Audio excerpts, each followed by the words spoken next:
Okay, so down through here, this is what I call the Hall of Winfield because this has got a lot of history down through here. This here, you're looking at what's called the strip star. This, like the reactor, is a hand-formed aluminum body. This sits on a 1947 Ford chassis, Ford 427 under the hood. It's got, if you'll notice, the front end is asymmetrical. It's different from left to right. Gene likes that because back in the day that was a very eye-catching design. The hood and roof are both electrically operated. You've got the covered driver's compartment, over what he calls the mother-in-law compartment over there. So down through here, these are some not even close to all of the different trophies that Gene has gotten for both racing cars and customizing cars. Gene is coming up on 90 years old, and he's still an avid race car driver. And obviously, he's still building really cool customs. This here is Gene's actual very first trophy. This is the one he got for racing back in 1949. He 114.4 miles an hour back in 1949, which back then was god awfully fast. SP. Yep. One trivial question: is it true that he don't like black color on his vehicles? Gene does not like to paint the color black. As far as having a black vehicle or dark colored vehicles, his dually is a really dark color. But when it comes to him painting, he does not like to do black. Okay. So over here, we got some cool boards. The first board right there, that's the Century Toppers. That's Gene's original car club from back in Modesto, from back in the early 40s. Where he started. Yep, where he started. The next board, that's the Wildcat. That is a car that was built by Mario and Catriona Calalio down in Australia. That is a factory right-hand drive 1959 Cadillac. They actually flew Gene down just to paint that car. Very cool car. The entire interior is all polished stainless steel. And the center console is actually another fin off of a 59 CAD. So you've got a 59 CAD fin as the center console in that car. Oh, wow. Really, really cool car.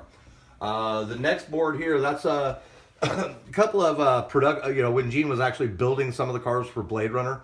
The very center, that's the Spinner police car. The center and bottom, okay. And then just some movie memorabilia and stuff to go on to kind of tie it all together. As I told you before, Gene did 25 cars for Blade Runner. So yeah, he's got some ties into the sci-fi genre.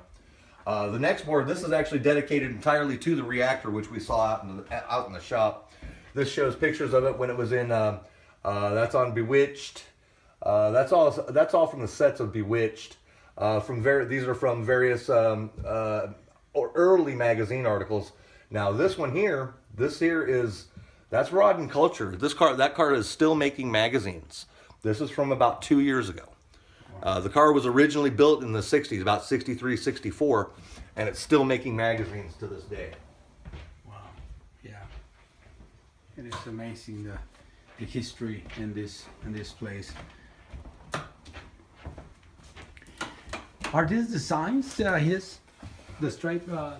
No. Actually, these are not things that Gene has done. Okay. We have a car show here once a year called the Winfield Watson Custom Car Gathering, and we have what's called a Pinstripers Panel Jam. We'll have the Pinstripers come out, and they'll do all these cool little panels. And then what we do is we auction those off for charity, and then all the proceeds go to charity. Okay. We support two different charities. We support the Progeria, which is the premature aging of children, and the Alzheimer's Foundation. So, yeah, both very good charities. What happens with these is, should we have the show and not get to auction everything off because of time constraints, Gene proudly will display them here until the next show or whenever we need them. So these were things that were donated for the Winfield Watson Custom Car Gathering Panel Jam for the charity auctions. We just, like I said, sometimes we get so much stuff in that we can't auction it all off. We don't have time for it. So we just figured we'd create a nice little artwork wall to show off some of these artists' work until it comes time for us to auction the stuff off. Very good. Not everything in here is automotive related. As you can see, Gene is into collecting all kinds of vintage things. You got a couple of nice vintage sewing machines. all kinds of little odds and ends. There's really the depth of his collections is incredible. Yeah, you can see that his taste is very good. Right. There's Gene with Jay Leno. I actually got to meet Jay Leno because of Gene, and Jay Leno is a very cool, down to earth guy. Very funny too, naturally funny. Natural fun. Yeah, I mean, you know, some people are more, you know, they work to be funny. Jay Leno doesn't have to work; it comes naturally to him. Yeah.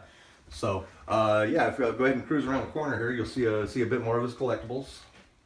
Do this has a resemblance to where he grew up, or is No. It's just that's what he likes.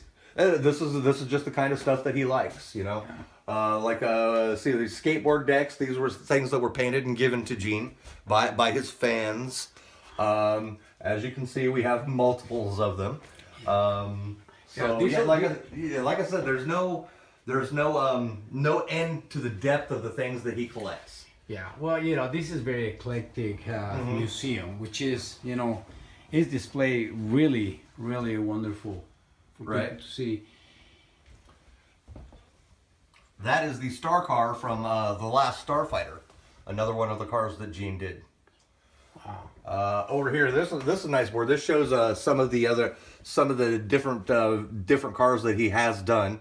You got the artist concept for the Hill Valley police car, then the actual police car, which you saw our copy out in the front. That's the car that was sitting on top of the gas station, the Texaco station in Back to the Future 2. Now you get into Blade Runner. There's one of the Everyman's cars, Deckard sedan, the Spinner police car, the fiberglass version of the DeLorean right there. That's the one that levitates? Yeah, that's the one that levitates. There is the reactor being used as the Catwoman's car in Batman. As you can see, they've added a tail and little cat ears to it. There's the shuttlecraft from Star Trek, which we've already gone over. That is from, I believe, Hero with Richard Mulligan. I think that's the name of the show. Yeah, Hero. Another cool picture of some of the cars. There's a Man from U.N.C.L.E. car right there, the reactor, which we've gone over a couple of times. This one is actually kind of interesting. In about a minute and a half, these girls could dance around this car and apply these panels and turn this little coupe into a Camaro convertible. Took them about a minute and a half to do it. Oh. Yeah. Another poster of some of Gene's movie cars. Just kind of give you an idea of the stuff that he's done. Oh, he did the one for Get Smart? Yep. Wow. Yeah. And this one is probably one of the most famous ones. Well, that's from the newer movie. That is that's what was the name of the actor? John Goodman. John Goodman. Yeah. So Sleeper, that's a 70s movie right there. That's a Woody Allen flick. Woody Allen, yeah. More Blade Runner, Last Starfighter, which we just saw. The RoboCop, the SUX 6000 SUX from RoboCop. That's the bad guy's car. Okay. He did a few of those. They actually blew up a couple of those in the filming. The villain car from The Wraith, he did that one. Back to the Future 2 police car. That's what he calls that, the Ferrari. That's the one that sat up on top of the gas station. The Willie Dynamite car. Yeah, he's got lots and lots of TV and movie car history.